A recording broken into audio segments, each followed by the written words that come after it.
Hi everyone. This is my fourth lab report on rope physics and spring mass.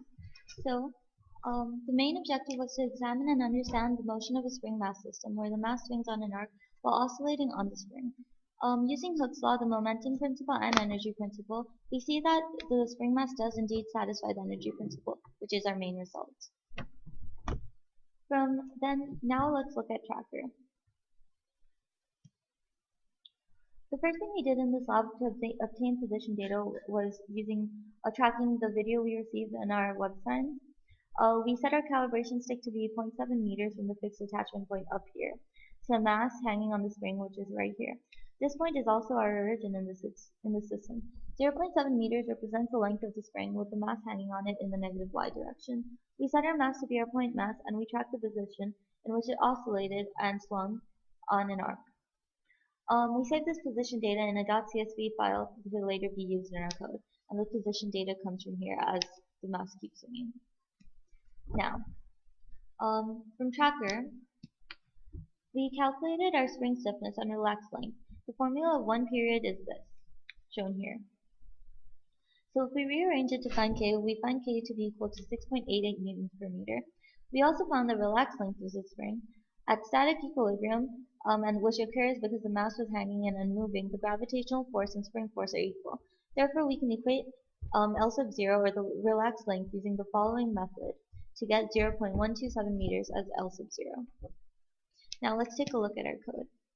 Our system for this lab was the mass, the spring, and the Earth, and I'll explain why it's clear that the Earth is included in our system later in the code. As usual, some initial conditions were given to us. These included the mass as 0.402 kgs and the initial position which we obtained using Tracker. The initial velocity was 0 as the mass was at rest right before Dr. Greco let it loose. Next, we instruct Python to read the position data that we saved obtained from Tracker. In this portion of the code, we set gravitational constant as we know it to exist on Earth as 9.8 meters per second. We calculated the stiffness of the spring to be 6.88 and the relaxed length of the spring to be 0.127. Here Python measures a new length at every position by simply subtracting the position of the ball minus the position of the spring. L hat, which is shown here, is a unit vector with vector L divided by its magnitude. And lastly, we define our S, or the stretch or compression of the spring. If it is greater, which is right here, if it's greater than 0, it's being stretched. If it's less than 0, it is being compressed.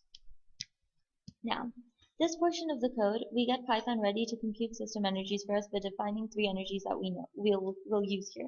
They are the kinetic energy, which is simply half times mass into velocity square, potential gravitational force, which is energy, which is mass into gravity times height, which in our case is the y position data, and the spring potential force, which is half times spring stiffness times stretch or compression squared.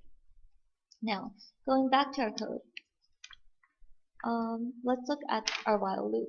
The total time obtained from Tracker was 9.307 seconds, and then we defined the initial of the kinetic, gravitational potential, and spring potential energies to be equal to their respective final energies, which are here. This tells us that our system includes the Earth as the energy is conserved, as the total energy in delta E will be 0 if we added delta K and delta U. In the next portion, we determine the forces of the springs and the gravity, which are the only two forces present. So, the gravitational force on the mass is negative mass times gravity in the negative y direction. The spring force is represented by Hooke's law, or negative K, which is the stiffness of the spring, times the stretch, times the direction it's going in. F net is simply the sum of these two. Next, because we have defined initial and final kinetic, gravitational, and potential energies, we determine delta K, delta U, and delta US by just subtracting final minus initial values. We also redefine K, U, D, and US in order to calculate new updated specific energy changes, so we can plot it in this next section. Now, running the code, here, we see that the red ball is the data from the Tracker file, and the blue ball should basically follow it or stay right on top of it, which it does for most of the part. Human error or roundup error with values will always be present, and that's why it doesn't really follow it on the dot. And now, let's take a look at the graph. The blue line here represents delta K, and the red line represents delta U sub S. The green line represents delta U sub G, and the sum of all of them is the yellow line, which is shown at the right here. Because the sum of all of them is 0, we know that the energy principle has been satisfied, answering the first what does it mean question, because we know that energy is conserved when we include the surroundings into our system. Now, answering the questions, what does it mean? For your model system, is the energy principle satisfied?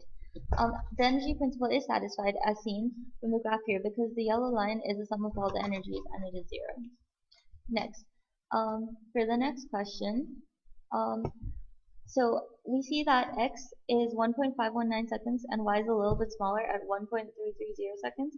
And it's because that the x has a pendulum motion, whereas the y has a harmonic spring motion, and they are supposed to be different. So yes, they are different. Thank you for watching.